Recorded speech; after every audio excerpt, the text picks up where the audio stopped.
Elles sont les racines et les fruits, les mémoires et les promesses. Elles se lèvent tôt, avant l'aube. Elles marchent, elles portent, elles vendent, elles soignent, elles enseignent. Elle est la mère, la sœur, l'épouse, l'âme du foyer et du pays. Et peut-être aussi chef, ministre, entrepreneur. La femme du Bénin se lève aujourd'hui pour écrire son avenir. Le gouvernement du président Patrice Talon a fait de la promotion des droits et du leadership féminin un pilier du développement national. Les réformes engagées depuis 2016 changent concrètement la vie des Béninoises, qu'il s'agisse de protection juridique, d'autonomisation économique, de participation politique. Et sur le plan des réformes juridiques, par exemple, il y a eu l'adoption et la mise en application en 2021 de lois renforçant la lutte contre les violences basées sur le genre et le harcèlement. En 2021, pour coordonner ces avancées, l'Institut national de la femme a vu le jour.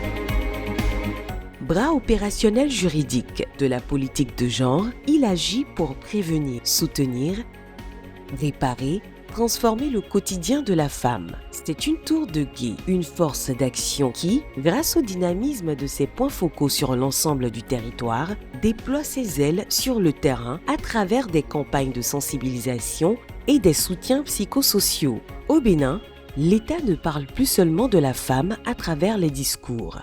Il agit avec elle par le bien de l'Institut national de la femme. Nous avions déjà la question de l'autonomisation économique et financière de la femme était amorcée. La question même de la protection et de la sécurité de la femme contre les violences faites aux femmes était déjà également mis en branle puisqu'on avait des lois. On a ratifié les principales conventions des Nations Unies comme aussi de l'Union africaine relative à cette protection des droits des femmes et à la défense des droits des femmes qui sont victimes de violences et autres. De façon générale, la politique de la promotion du genre était déjà installée, si je puis ainsi dire. Mais vous aurez remarqué que pendant cette période, l'impunité était de mise dans la gestion des plaintes que formulaient les femmes pour obtenir justice parce qu'elles ont été victimes de différentes formes de violences basées sur le genre. Ce qu'il manquait en fait, c'était un mécanisme institutionnel qui viendrait aux côtés du ministère qui a la charge des questions de femmes pour constituer en quelque sorte le bras opérationnel, surtout juridique, de la mise en œuvre des politiques publiques qui allaient dans le sens donc de la promotion du leadership féminin, de la lutte contre les violences faites aux femmes. Et les auteurs de ces violences-là, à cette époque, se disaient je vais le faire et rien ne va arriver. Il y avait comme un maillon de la chaîne qui manquait. Celui qui allait pouvoir, de façon claire, de façon déterminée, donner suite aux plaintes que les femmes formulaient, qui restaient souvent dans les commissariats, ou donc beaucoup n'aboutissaient même pas devant les juridictions, et de façon générale, il y avait comme une tendance à banaliser les violences faites aux femmes, à se dire que ce n'était pas le genre de plainte qu'on pouvait porter, parce que ça devait relever exclusivement de questions familiales. Plus tard, la création de l'Institut national de la femme, c'était tellement attendu que dès que ça a été créé, installé, mais ça a été un vrai boom. C'est-à-dire, les attentes étaient si fortes que dès le début, on n'a pas chômé en termes de prise en charge psychologique et autres. Les attentes étaient énormes et elles étaient légitimes. Depuis 2016, des lois majeures viennent briser le mur du silence et corriger les injustices. Le cadre légal évolue pour protéger, éduquer et faire progresser. Une volonté politique inédite a vu le jour et inscrit la femme béninoise au cœur du développement, ce qui a pour conséquence le vote de lois déterminantes pour la protection de la femme comme la loi sur la santé sexuelle et reproductive, la loi contre les violences basées sur le genre, la révision du Code des personnes et de la famille, ainsi que l'application de l'article 144 du Code électoral de 2019 qui réserve d'office 24 sièges aux femmes à l'Assemblée nationale sur 109 députés. Pour la première fois, les mots protection, égalité, autonomie financière résonnent avec écho dans les textes de la République. La loi de 2021 portant prévention et répression des infractions commises à raison du sexe des personnes et portant également protection de la femme au Bénin. Le spectre est large. Ça va du viol, le harcèlement sexuel, aussi bien dans le milieu d'apprentissage que dans le milieu de travail, artisan, fonctionnaire. C'est vraiment large. Par rapport au harcèlement sexuel, c'est une loi qui a disposé d'une interdiction qui nous sert énormément dans le combat contre le harcèlement sexuel en milieu scolaire, en milieu universitaire. C'est l'interdiction qui est faite selon la loi à un enseignant d'avoir des relations amoureuses avec son apprenant. Le consentement de la victime d'un mineur de 16 ans, il est considéré comme nul devant la loi. La même loi a criminalisé le mariage précoce et forcé. Aujourd'hui, avec l'application effective de ces lois devant les juridictions qui prononcent des peines sévères pour décourager toutes les formes de violence faites aux femmes, le relèvement de leur niveau de représentativité au sein des instances de décision, comme à l'Assemblée nationale, ainsi que les nombreuses campagnes de sensibilisation menées par l'Institut national de femmes, c'est avec aisance qu'elles parlent de ces avancées qui ont changé leur rapport avec la société béninoise. Il y a eu des réformes électorales qui imposent désormais un quota minimum de femmes sur les listes. Et par exemple, la représentation féminine à l'Assemblée nationale est passée de 7% en 2019 à près de 28% en 2023. En 2016, nous sommes dans les lions nous non nommé les miabe dume. Ik be ame fifia. Nous doit ache. Et au lado tu les do pe kudo kojero pe o. Et sende ole que ocho akodo yon ji. Et INF que au sodo ayin so ebele do so 2022 a. Ebe point focal o. Ebe antenne départementale o. Mido point focal o le sokulu o. Les do pe o. Et 5 que so INF a sodo ayin. Ne ola ke klenyon nou be a fodede o. Les ebele avon o kudo vovo toto. Alors nous dran o. Ewe ame o na. Kudo yon nou o kudo tugbeje vi o chan.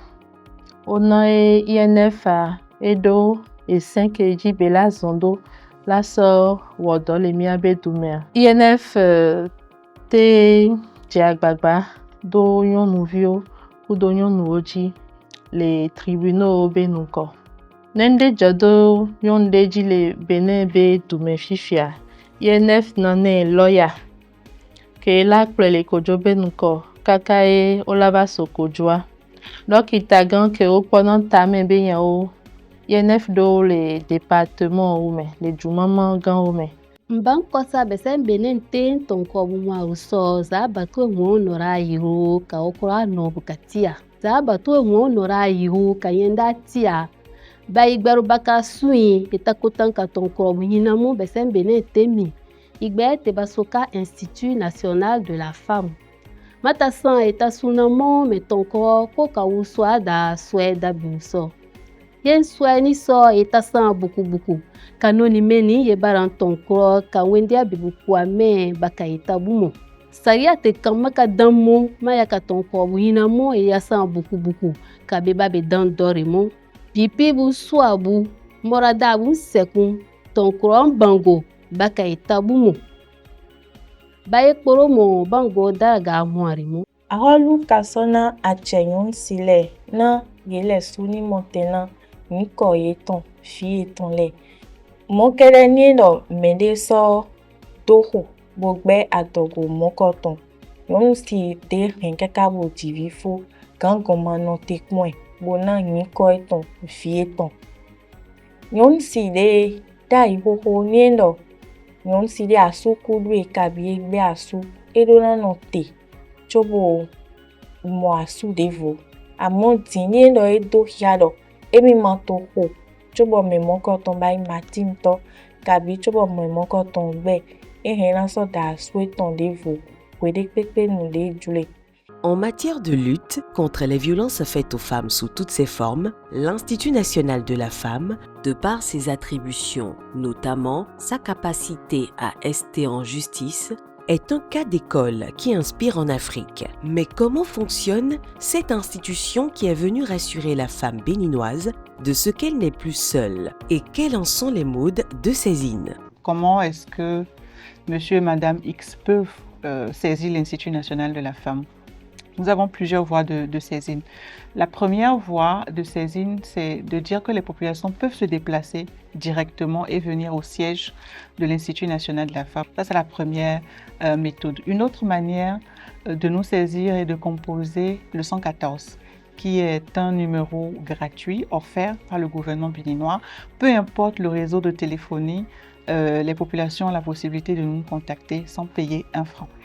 La troisième méthode ou manière de nous joindre, c'est de passer par le numéro WhatsApp, qui est en même temps un numéro d'appel, le 01 51 07 88 88.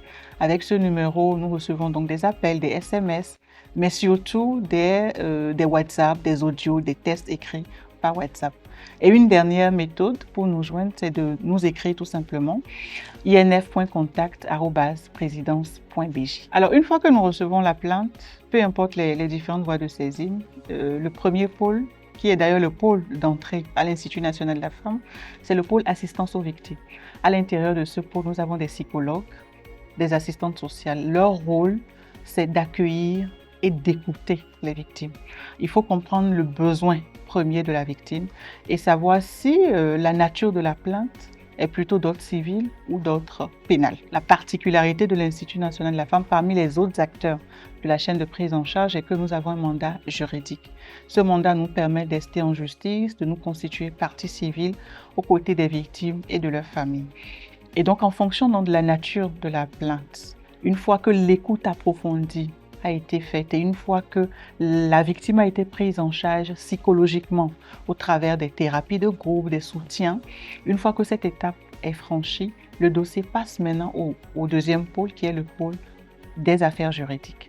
À l'intérieur de ce pôle seront menées toutes les diligences d'ordre juridique, donc rédaction de la plainte, constitution d'avocats pour la victime, et dans des cas même où la victime est vulnérable, financièrement, économiquement vulnérable, nous avons un protocole ici qui nous permet d'assurer son déplacement, son hébergement et de quoi s'alimenter 24 heures avant l'audience et 24 heures après l'audience pour permettre d'éviter au maximum les cas d'absentéisme lors des audiences. Alors lorsque la victime ne peut pas se déplacer pour venir à Cotonou, nous avons des psychologues qui sont positionnés dans tous les départements. Nous avons également des points focaux INF à l'intérieur des guichets uniques de protection sociale. Les GUPS sont dans toutes les communes du Bénin.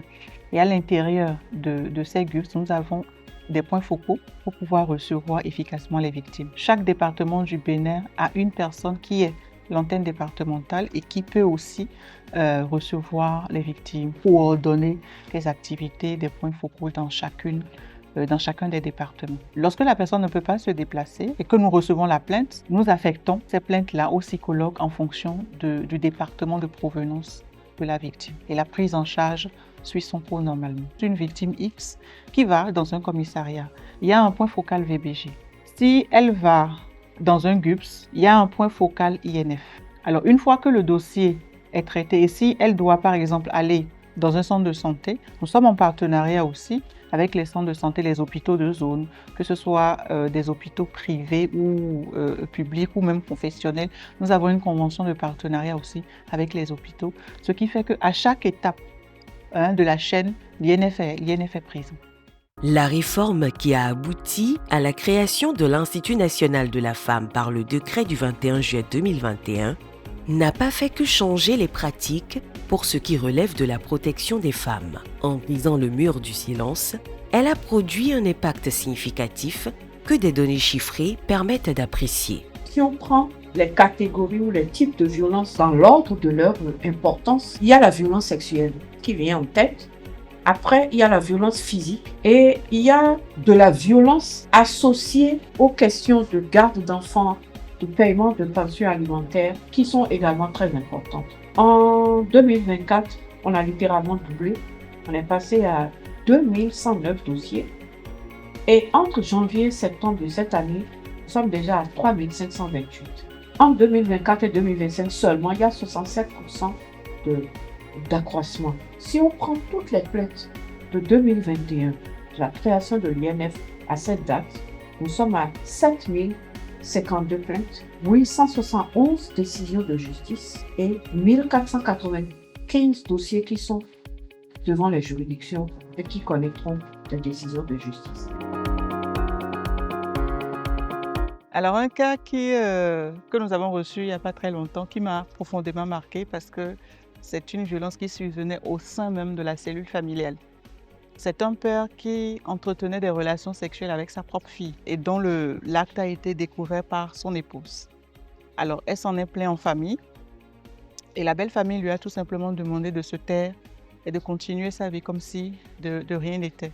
Et si elle n'était pas d'accord, qu'elle pouvait juste partir. Elle est partie et la relation avec la fille a continué jusqu'à ce que celle-ci accouche d'un enfant qui est une petite fille. Jusque-là, la fille elle-même qui est victime d'inceste n'a pas eu de déclic. Elle a seulement eu un déclic lorsque, 6 ans après, parce que la relation a quand même duré dans le temps, jusqu'à 6 ans, lorsque 6 ans après, elle s'est rendue compte que son père, qui est le grand-père de la petite et en même temps le père de la petite, commençait maintenant à son tour à tourner autour de cette dernière. C'est là que un tout petit déclic est venu. Elle s'est confiée à l'une de nos PF dans la localité où elle habitait. Mais elle ne voulait pas que son père fasse objet de poursuites judiciaires. Elle voulait simplement que son homme lui revienne. C'est comme ça dans sa tête. Elle le traduisait. Elle voulait juste que son papa lui revienne en tant qu'époux. Le point focal fort de la personnalité juridique de l'Institut national de la femme nous a saisi directement le siège de l'Institut et automatiquement nous avons mis en branle le processus. Nous lui avons constitué un avocat, nous avons rédigé une plainte et tout de suite, le père, qui est en même temps le grand-père, a été mis sous mandat de dépôt et conduit directement à la criette. Et les 2 victimes, donc la petite fille, je dirais même 3 victimes, la petite fille, la fille et l'épouse ont été prises en charge par les psychologues. Et les premiers moments des séances de groupe, des séances de thérapie, en fait, la fille ne comprenait pas que son père puisse être derrière les barreaux.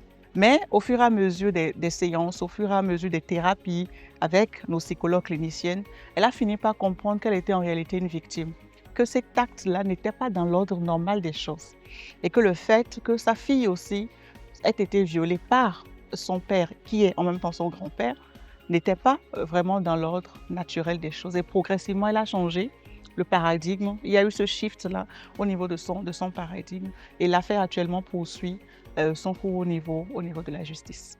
Concrètement, aujourd'hui, la femme béninoise est mieux protégée par la loi et davantage présente là où se prennent les décisions. Au-delà du renforcement des lois sur la protection de la femme contre toutes les formes de violence, les autres textes de loi qui ont contribué à améliorer les conditions de la femme béninoise, le gouvernement du Bénin ne s'est pas arrêté en si bon chemin. Depuis 2016, parallèlement aux législatifs, l'exécutif s'est attelé à donner aux femmes les moyens d'être autonomes financièrement. Ceci grâce à l'octroi de microcrédits qui sont passés de 100 000 francs CFA à 200 000 francs CFA ainsi que bien d'autres programmes d'assistance sociale. Le but étant de permettre aux femmes de faire bénéficier à la société leur plein potentiel.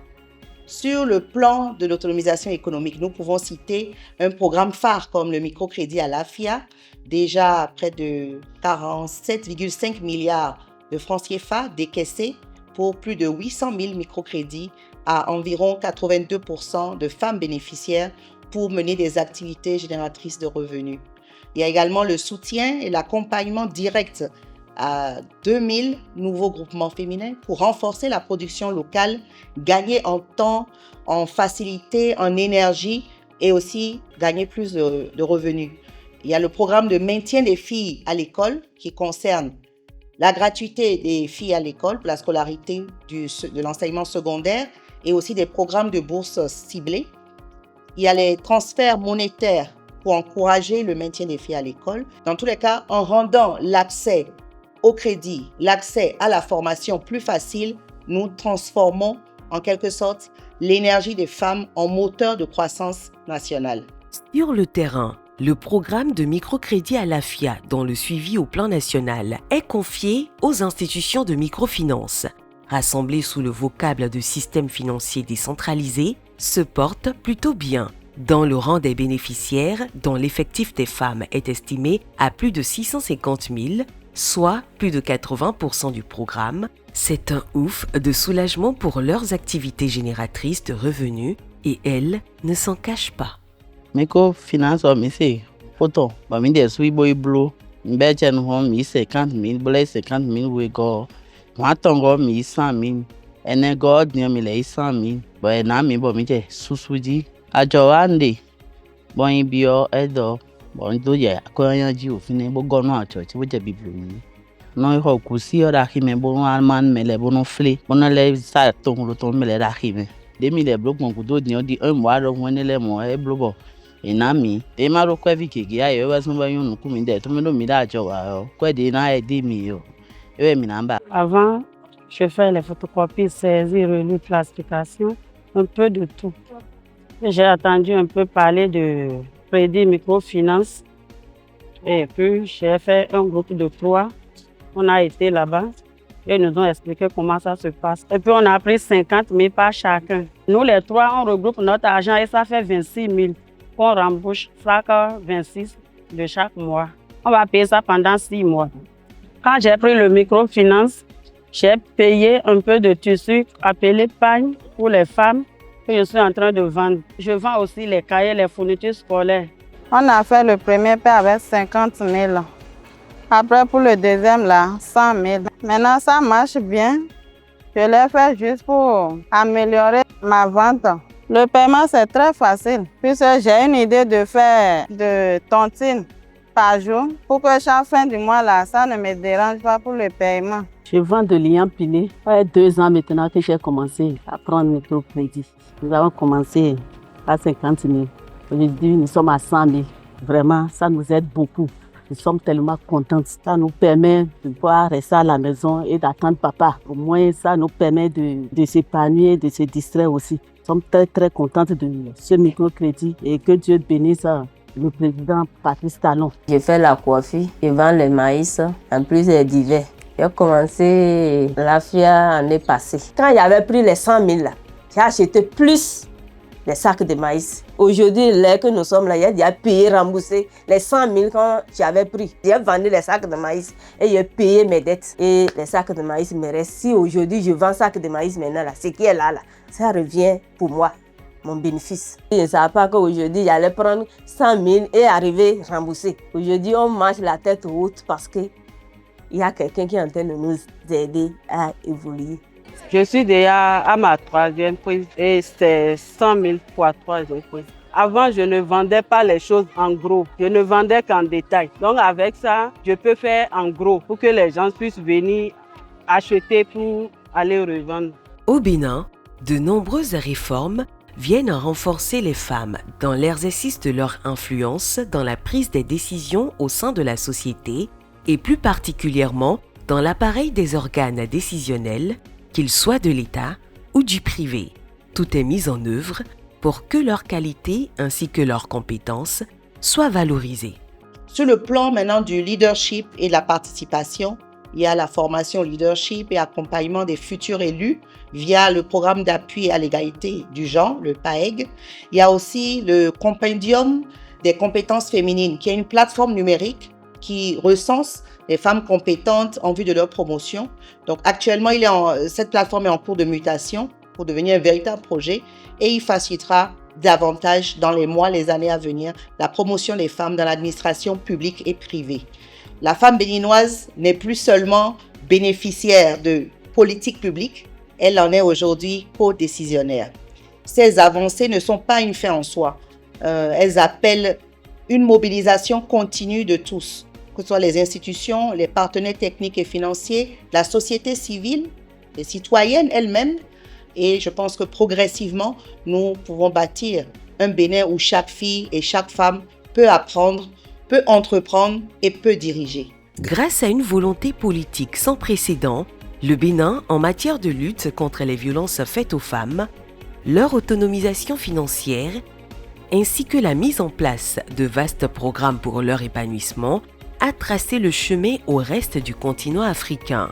Le combat continue et il exige la volonté de tous, afin que plus aucune femme ne vive dans la peur. Car le Bénin qui se transforme un peu plus chaque jour a plus que jamais besoin de chaque femme debout.